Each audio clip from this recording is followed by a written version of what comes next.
Bonjour à tous et bienvenue à la cinquième vidéo de cette série Python. Aujourd'hui, on va s'intéresser à une nouvelle notion, les listes. On commencera par regarder comment on peut les créer pour ensuite les utiliser. Puis, on étudiera quelques fonctions qui apparaissent très fréquemment dans les sujets du bac et d'ailleurs dans les algorithmes en général. En fin de vidéo, on fera aussi un petit quiz pour valider vos connaissances sur le sujet. On va commencer par essayer de comprendre pourquoi on a besoin des listes. Par exemple, si vous faites un jeu vidéo et que vous voulez stocker les scores des joueurs pendant la partie, vous pourriez créer une variable par joueur pour stocker leur score. Et donc si vous avez deux joueurs, vous allez devoir créer deux variables pour stocker leur score.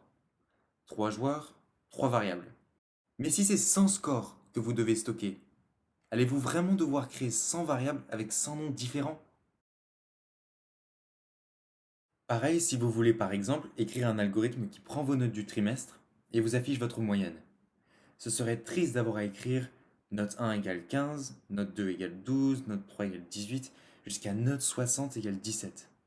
Et puis, sans oublier le note 1 plus note 2 plus note 3 jusqu'à note 60, le tout divisé par 60 pour calculer la moyenne. En plus, ici c'était 60 notes, mais on pourrait avoir n'importe quel nombre de notes.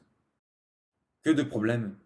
Eh bien, heureusement, il existe les listes, qui sont un autre type de variables. En effet, les variables que nous avons vues jusqu'à présent agissent un peu comme des boîtes, pour revenir à l'analogie. Dans chacune d'elles, on peut stocker une valeur comme du texte ou un nombre. Les listes, elles, peuvent stocker autant de valeurs que l'on veut. On pourrait se l'imaginer comme une longue boîte, composée d'un nombre variable de compartiments mis à la suite. Et chacune de ces sections peut contenir les mêmes valeurs que celles des variables. Chaque liste a un nom, comme toute variable, et les valeurs qu'elle contient peuvent être accédées à l'aide d'un nombre que l'on appelle index. En effet, les compartiments des listes gardent un ordre et sont numérotés. Alors attention, premier piège des listes, la numérotation commence à 0 et non à 1. Le premier compartiment aura donc pour index 0, le deuxième aura pour index 1, et le dernier, le septième compartiment, aura donc pour index 6. Mais concrètement, en Python, qu'est-ce que ça donne? Eh bien, supposons que l'on ait 5 notes pour commencer, et qu'on veuille les stocker dans la liste mes notes, par exemple. Pour créer cette liste, il faut suivre la syntaxe suivante. Commencez par écrire le nom de la liste. Ici, mes notes. Puis, on écrira le signe égal pour dire à Python que l'on veut stocker une valeur. Une liste est délimitée par une paire de crochets. Ceci est donc une liste vide. Les valeurs de cette liste doivent être placées entre les crochets et séparées par des virgules. Après avoir fait entrer, Python aura retenu notre liste. On peut la faire afficher avec la fonction print si on veut. Pour accéder aux valeurs de la liste, on va se servir, comme je vous l'ai dit plus tôt, d'un index. La syntaxe est comme suit. On écrit le nom de la liste, puis, entre crochets, on met l'index de l'élément auquel on souhaite accéder. Par exemple, si on veut le premier élément, on mettra mes notes entre crochets 0, et on obtient bien 15. Attention, mes notes 1 est le deuxième élément, c'est-à-dire 12, car la numérotation commence à partir de 0. Ainsi, le cinquième et dernier élément a pour index 4. Notez aussi bien que Python vous affichera une erreur si vous mettez un index inexistant.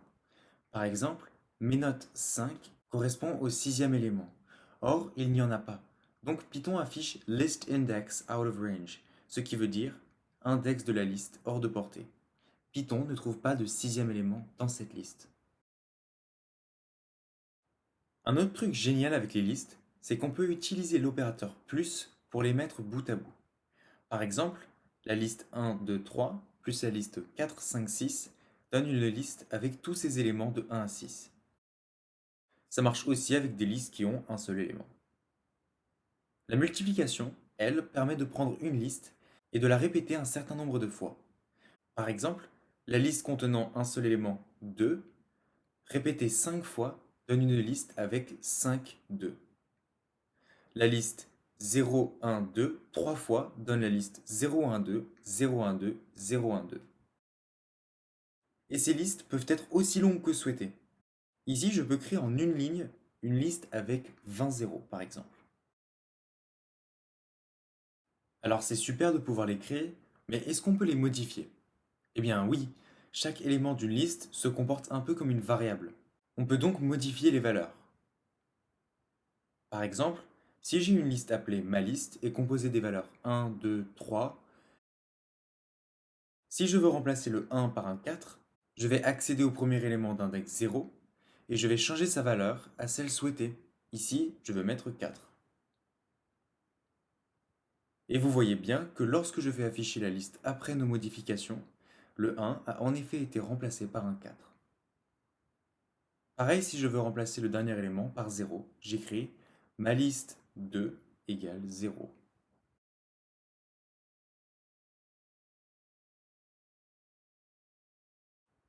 Faisons un petit récap rapide. Une variable de type list se crée avec un nom et les différentes valeurs sont mises entre crochets et séparées par des virgules. Pour accéder aux valeurs de la liste, on écrit son nom, puis entre crochets l'index de l'élément souhaité. Sans oublier que la numérotation commence à 0 et non à 1. Cette même syntaxe permet aussi de modifier les éléments des listes.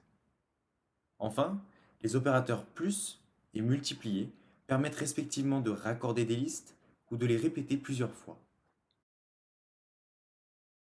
Avant de passer aux fonctions associées aux listes, il faut que je vous parle d'une dernière chose que j'ai vue dans certains sujets 0 du bac. Donc autant que vous le sachiez. Vous avez vu que les index commencent de 0 pour le premier élément et augmentent. Eh bien, il existe aussi une syntaxe qui permet d'indexer à partir du dernier élément avec des index négatifs. Comme il n'y a pas de moins 0, cette indexation commence à moins 1. L'avant-dernier élément est moins 2, l'avant-avant-dernier élément est moins 3, etc. jusqu'au premier élément. Donc si vous tombez sur un index négatif, pensez bien qu'on part de la fin avec moins 1 pour dernier élément. Voici une illustration de ce qu'on vient de voir. L'élément moins 1 de ma liste est le dernier et donc 3. Le premier élément d'index 0 a aussi pour index moins 3 si on part de la fin. Maintenant que vous savez créer une liste et que vous comprenez la notion d'index, on va s'intéresser à quelques fonctions importantes associées aux listes. Au total, on va voir 8 fonctions très simples mais essentielles, donc n'hésitez pas à les noter sur un bout de papier pour ne pas les oublier. La première fonction est la fonction len, l'abréviation de length qui veut dire longueur. Elle permet d'afficher le nombre d'éléments dans une liste. Pour l'utiliser, on écrit len puis entre parenthèses le nom de la liste dont on souhaite connaître la longueur. Par exemple, pour une liste comprenant les éléments 1, 2 et 3, il y a 3 éléments, donc length de ma liste vaut 3.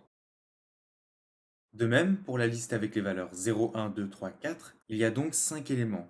Length of ma liste vaut par conséquent 5. La deuxième fonction est la fonction sum, qui affiche la somme des valeurs d'une liste. La syntaxe est exactement la même. On met le nom de la liste entre parenthèses après le mot sum. Pour illustrer ceci, avec une liste comprenant 1, 2, 3, la fonction sum affiche 6, car en effet 1 plus 2 plus 3 font 6. De même avec une liste comprenant 2, 4, 6 et 8, on obtient 20, car 2 plus 4 plus 6 plus 8 font 20. Notez bien que cette fonction ne marche que si les éléments de la liste sont tous numériques. La troisième fonction est un peu plus intéressante. C'est la fonction sorted qui veut dire trier. Elle affiche une nouvelle version de la liste, mais triée par ordre croissant. Et comme avant, on écrit sorted, le nom de la liste à trier. Par exemple, appliquer la fonction sorted à la liste 3, 1, 4, 2 affiche la liste triée 1, 2, 3, 4. Pareil avec cette deuxième liste qui est aussi triée par ordre croissant. Les trois fonctions précédentes effectuaient des calculs sur la liste ou affichaient des copies triées dans le cas de la fonction sorted. Mais aucune d'elles ne modifiait la liste donnée directement. Les 5 dernières fonctions, elles, font des modifications sur la liste utilisée. La syntaxe est la suivante. Le nom de la liste, suivi du point pour dire qu'on veut effectuer une action dessus, puis la fonction qui indique ce qu'on veut faire. Ainsi, si au lieu d'afficher une copie triée de la liste avec la fonction sorted, on voulait directement modifier la liste pour la trier, on utilise la fonction sort. D'ailleurs, pour ceux que ça intéresse, Sorted est le passé du verbe sort qui veut dire trier. Il ne faut pas les confondre, car comme vous avez pu le voir, la syntaxe n'est pas la même et le résultat non plus. Je sais que c'est un peu compliqué, mais regardez cet exemple. Avec une liste composée des valeurs 3, 1 et 2, si j'applique la fonction sorted, j'obtiens bien la liste triée. Et quand j'affiche la liste d'origine, elle est intacte. La fonction sorted ne l'a pas changée. Cependant, avec la même liste, la fonction sort n'affiche pas un résultat. Elle fait une action. Elle modifie la liste maliste qu'on lui a donnée. Ainsi, si je la fais afficher, la liste d'origine a directement été modifiée pour être triée. Les quatre dernières fonctions modifient toutes les listes et suivent donc la syntaxe list.action. Poursuivons avec la fonction append qui permet d'ajouter un élément à la fin d'une liste. On écrira par exemple, pour ajouter une valeur à la fin de la liste, malist.append et entre parenthèses la valeur à ajouter. Jusqu'à présent, on n'utilisait que des valeurs numériques, mais une liste peut très bien contenir du texte. Pour illustrer la fonction append, on va travailler avec une liste qui contient mon programme très compliqué, comme vous pouvez le voir, à faire en rentrant chez moi. Mais si je veux ajouter dormir à mon programme, eh bien, pour faire ceci, on écrira tâche.append dormir. Et si je fais afficher la liste après, vous pouvez voir qu'il y a désormais dormir à la fin. Ah zut, j'avais oublié d'ajouter Netflix à mon programme de la soirée. Le problème, c'est que je vais pas regarder mes séries après avoir dormi. Il faut que je puisse l'insérer entre dîner et dormir. Mais la fonction append ne permet elle que de rajouter un élément à la fin. Et bien c'est là que la fonction insert devient utile. Elle permet d'insérer une valeur à un index donné. Tous les éléments qui suivent sont par conséquent décalés d'un rang.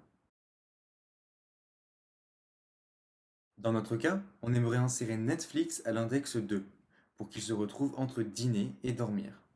Donc si on recommence avec nos tâches, pour insérer Netflix entre dîner et dormir, on écrira tâche.insert, l'index, donc 2, puis la valeur, c'est-à-dire Netflix. Après ceci, si j'affiche la liste, on remarque bien que Netflix a été inséré entre dîner et dormir. Ah, là c'est mieux. Mais on pourrait faire encore mieux. Et si on enlevait travail de la liste? Bah ça tombe bien, parce qu'il y a deux manières de le faire en Python. Soit on peut supprimer avec l'index de l'élément, ce sera 0 dans notre cas pour travail, ou on peut directement dire à Python quelle valeur on veut retirer de la liste. Ici c'est travail. Pour supprimer avec l'index de l'élément, ce sera la fonction pop. Comme pour append et sort, on utilisera la syntaxe malist.pop et entre parenthèses, vous pourrez mettre l'index de l'élément à supprimer. Sachez que si vous ne précisez pas l'index, Python supprimera la dernière valeur par défaut. Mais si vous ne connaissez pas l'index, que la valeur, eh bien on utilisera la fonction remove qui veut dire enlever. Même syntaxe, sauf qu'entre parenthèses, c'est la valeur à supprimer. Retenez une dernière chose importante pour la fonction remove. Elle ne supprime que la première valeur qu'elle trouve. Donc si on utilise la fonction remove pour enlever la valeur 2 d'une liste avec 2, 3 et 2, Python supprimera uniquement le premier 2 qu'il trouvera. La liste restante est donc 3, 2. Pour revenir à notre problème, on peut soit supprimer travail avec pop et son index de 0, ou remove avec sa valeur, c'est-à-dire le texte travail. Ceci revient à écrire tâche.pop 0 ou tâche.remove travail. Et voici le résultat. Tâche.pop 0 supprime bel et bien travail de nos tâches. Alors vous avez peut-être remarqué que travail s'affiche après la fonction pop, et c'est normal, car pop renvoie la valeur avant qu'il la supprime, au cas où on voudrait la stocker ailleurs. Ce n'est pas le cas de la fonction remove, qui n'affiche rien, mais qui produit exactement le même résultat sur la liste que la fonction pop. Et c'est super, j'ai plus de travail sur mon planning et plein de temps pour les séries. Et avec ces nouveaux outils, on peut enfin facilement calculer une moyenne sans tout ce bazar. Car en effet, une moyenne, c'est la somme des notes, facilement calculable avec la fonction sum, divisée par le nombre de notes correspondant à la longueur de la liste. En Python, on pourrait écrire pour calculer la moyenne d'une liste de notes choisies au hasard, moyenne égale à la somme des notes divisée par le nombre de notes, donc la longueur de la liste. Il ne reste plus qu'à afficher, et voici la moyenne. Récapitulons les fonctions que nous avons vues. D'un côté, on a les fonctions qui ne modifient pas la liste. Ce sont len, qui donne la longueur d'une liste, sum, qui donne la somme des éléments d'une liste numérique, et sorted, qui donne une version triée de la liste. De l'autre, on a 5 fonctions qui transforment la liste placée avant le point. Point sort trie la liste. Point append ajoute l'élément entre parenthèses à la fin de la liste. Point insert insère à un index donné une valeur. Point pop supprime l'élément d'index donné. Et enfin, point remove supprime l'élément dont la valeur est donnée. Je vous propose de terminer cette vidéo avec un petit quiz composé de 4 questions rapides et un bonus. N'hésitez pas à poser la vidéo pour prendre le temps qu'il vous faut. Première question, qu'affiche ce programme?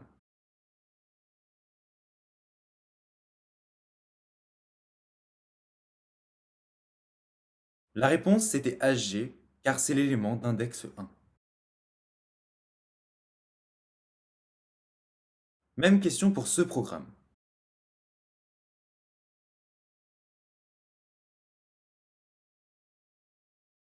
Cette fois, c'était français. En effet, c'est un index négatif, donc on part de la fin avec -1. Et -2 correspond donc à l'avant-dernier élément, c'est-à-dire français. Question suivante, quel est le résultat de ce programme?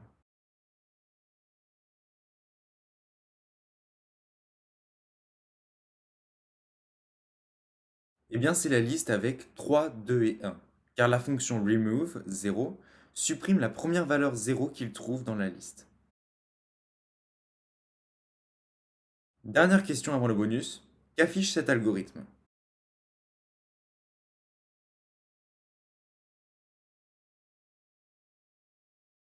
Cette fois, c'est la liste de valeurs 2, 1, 0, car pop 0 supprime l'élément d'index 0, c'est-à-dire le premier. Il restera donc les 3 derniers termes. Ce bonus est la dernière question et de loin la plus difficile. Je vous conseille vraiment de poser la vidéo pour prendre un bout de papier et écrire la liste après chaque fonction pour décomposer les étapes. Si vous avez oublié une des fonctions, vous pouvez toujours revenir en arrière dans la vidéo pour vous la remémorer.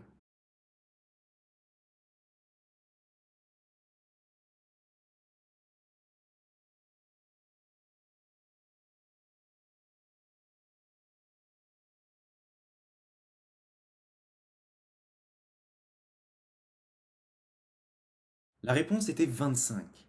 Un grand bravo à vous si vous avez obtenu ce résultat, parce que c'était pas évident du tout. On va rapidement décomposer ces étapes pour mieux comprendre le résultat. Donc on part de notre liste 8, 5, 6, 3, 1.